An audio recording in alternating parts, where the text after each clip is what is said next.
Today I would like to give you some good news, some really good news. The topic of our talk today is the clean energy renaissance. Beginning back in the 1970s in Denmark, a group of visionaries in that small country planted the seed of what has become not only a major industry in the 21st century, but a transformation in our way of thinking. While the rest of the world bumbled and stumbled and staggered along in its old, dirty, stupid way of thinking, little Denmark planted the seed of a renaissance. Way back in 1898, an enterprising Dane named Hand Smith Hansen bought a blacksmith shop in Lem, L-E-M, Lem, a little town on the west coast of Denmark, which he ran as a family business. If you wanted your anchor fixed, you took it to Hansen. Following the devastation of World War II, Hansen's son Peder took over and expanded the business. Vestas, as the company was now called, manufactured household appliances such as food mixers and kitchen scales.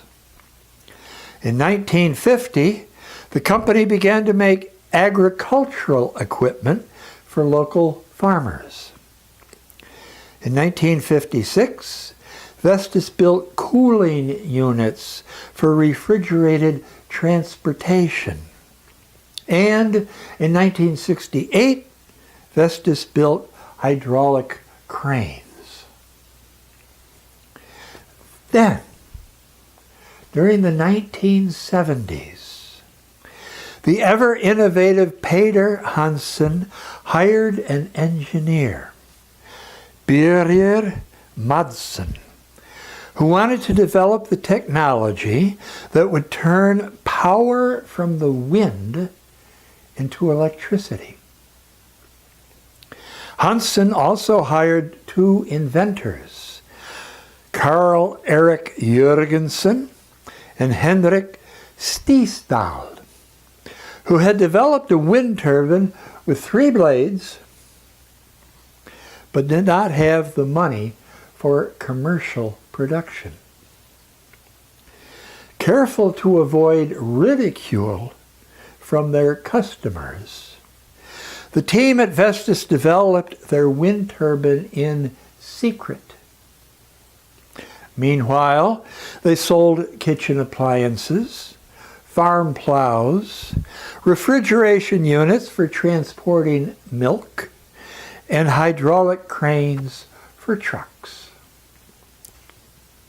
Then, in 1979, Vestas sold and installed its first wind turbine with 3 blades, able to produce 30 kilowatts of electricity per hour. The seed was planted, and it would begin to grow. Meanwhile, what was happening out in the world? The usual madness. On October 6, 1973, Egypt and Syria attacked Israel on the Jewish holy day of Yom Kippur, starting the 1973 Arab-Israeli War. On the night of October 8, Israel went on nuclear alert, ready to retaliate with an unknown number of nuclear bombs. On October 12th, American President Richard Nixon ordered an airlift to provide weapons and supplies to Israel. The Soviet Union responded by supplying weapons and equipment to its Arab allies. The regional conflict had rapidly expanded into a global confrontation involving the two superpowers and their nuclear arsenals. On October 16, 6 oil-producing countries, Saudi Arabia, Iran, Iraq, Abu Dhabi, Kuwait, and Qatar, in retaliation for the American support for Israel, announced that they were going to both increase the price for their oil and cut back on oil production. This was the beginning of the oil embargo, which disrupted the entire global community, especially in the United States, where cars waited in long lines at gas stations to fill their tanks with gasoline. On October 26, the Yom Kippur War ended, but the oil embargo continued until March 17, 1974. The American response to this oil crisis was to increase domestic production of oil, especially in Alaska. People bought smaller cars, but these cars continued to burn oil. Norway had recently discovered oil in the North Sea. The Norwegians were suddenly blessed with an abundant product which they could sell at a good price to an eager international market. The 1973 oil crisis was followed 6 years later by the 1979 oil crisis, caused by the upheaval of the Iranian Revolution. The mutual slaughter of the Iran-Iraq War during the 1980s further disrupted the oil market.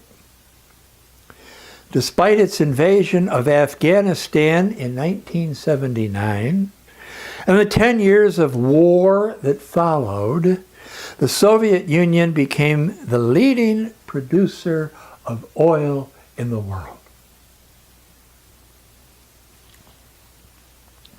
Decade after decade, the twin evils, oil and war, continued to dominate world events.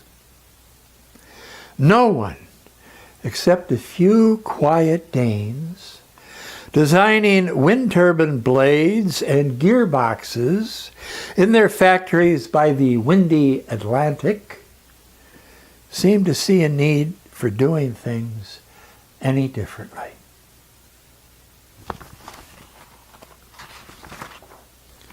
Today, in 2019, 40 years after the first Vestas wind turbine spun its 3 blades in the abundant and inexhaustible wind, Vestas Wind Systems is the largest wind turbine company in the world.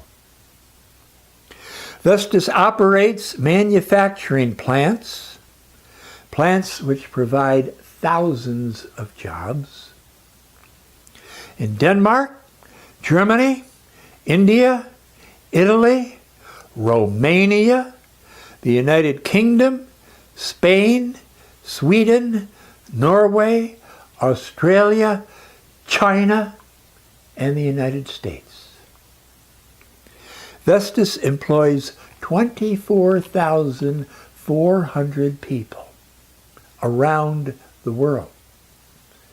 People who earn an excellent salary while they help to bring clean energy to a planet which has been severely damaged by oil.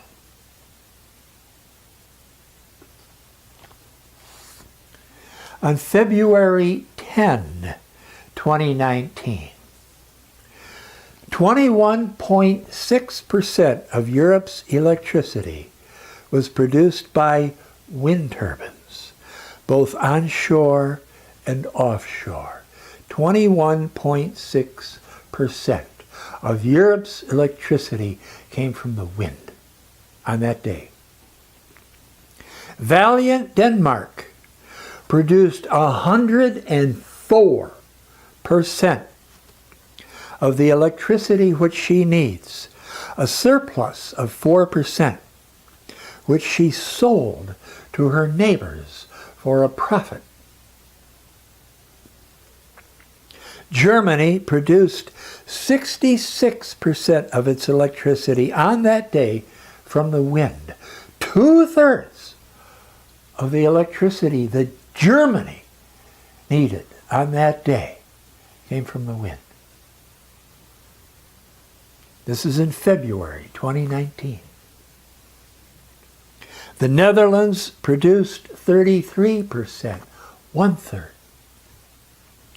Two small Baltic countries, which became independent as recently as 1991, have achieved heroic progress. Lithuania produced 26%, and Estonia produced 22%. Poland, despite political upheavals since its independence in 1989, produced 22% and is now about to build its first offshore wind turbines. And though Russia is not listed, I will add that Vestas and Russia are working together to launch the wind turbine industry in a country which has been slow to give up its reliance on oil. In 2018, Vestas opened a nacelle assembly factory in Nizhny Novgorod, where imported parts will be assembled for the turbines, which will spin in Russian winds. In December of 2018, Vestas opened a rotor blade plant in the Ulyanovsk region, where blades 62 meters long will be manufactured for imported Vestas turbines, which will operate in Russia's first wind turbine parks.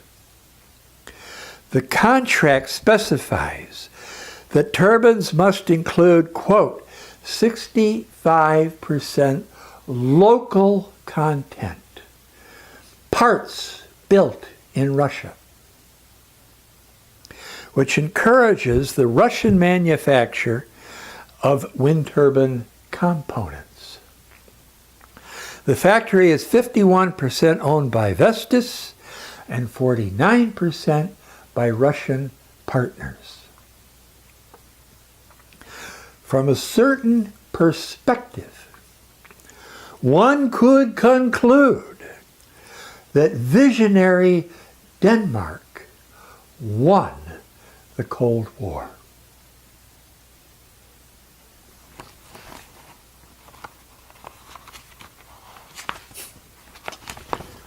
Just a second here. We'll get it. We'll get it. This one's going to fight me. Here we are.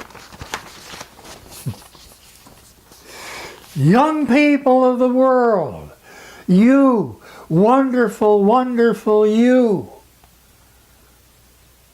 On one hand, you have been born at a time of impending disaster on planet Earth. An appalling mess has been dumped into your laps. On the other hand, you have been blessed by being born in the early years of a new epic in human history. An epic of enormous potential. International investors are now pouring increasing amounts of money into renewable energy. During the next 5 years, 2019 to 2024, investors will allocate an anticipated $210 billion to rapidly growing clean energy industries. While the coal and oil industries are laying off workers, clean energy industries are hiring freshly educated workers by the tens of thousands. China is the world leader in wind power generation, followed by the European Union, the United States, and India.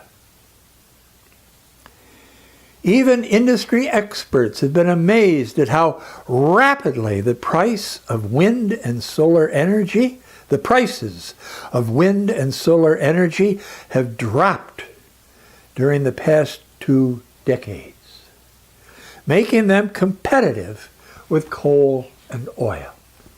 And very soon, the sun and the wind are going to be cheaper than coal and oil as they produce clean electricity. Rapid progress in battery technology has enabled companies to combine energy production with energy storage, making solar energy available at night and wind energy available when the winds diminish. Young people of the world, you, the boom is just beginning. Invite the sun and the wind into your classrooms. They have been waiting for a long, long time to go to work with you.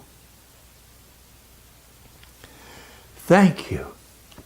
Thank you for the beautiful new world that you are going to build. Thank you.